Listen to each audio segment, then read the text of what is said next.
દુનિયાના શ્રેષ્ઠ બ્રાહ્મણ સૌથી મોટા યોદ્ધા ભગવાન પરશુરામ હતા, જેમણે પોતાના પરાક્રમથી અન્યાયનો નાશ કર્યો. સૌથી મોટા પંડિત લંકાપતિ રાવણ હતા, જે અપરંપાર જ્ઞાનના ખજાના હતા.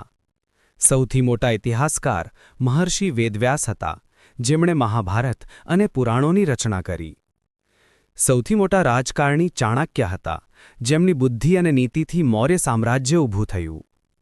સૌથી મોટા પરીક્ષક મહર્ષિ ભૃગુ હતા, જેમણે દેવતાઓની પણ કઠોર પરીક્ષા લીધી. સૌથી શ્રેષ્ઠ દાની મહર્ષિ દધીચી હતા, જેમણે દેવતાઓ માટે પોતાના હાડકાં સુધી દાન કરી દીધા. સૌથી વધુ ક્રોધિત દુર્વાસા મુનિ હતા, જેમના ક્રોધથી દેવતાઓ અને અસુરો બંને ડરતા. સૌથી મોટા ગણિતશાસ્ત્રી આર્યભટ્ટ હતા, જેમણે ગણિત અને ખગોળશાસ્ત્રમાં અદ્ભુત યોગદાન આપ્યું. સૌથી શાંત ઋષિ મહર્ષિ વસિષ્ઠ હતા, જેમની શાંતિ અને ધૈર્યની મિસાલ આપવામાં આવે છે. સૌથી વધુ ગરીબ સુદામા હતા, જે ભલે ગરીબ હતા પણ પોતાના મિત્ર શ્રીકૃષ્ણ પ્રત્યે અતિશય પ્રેમ અને ભક્તિ ધરાવતા હતા.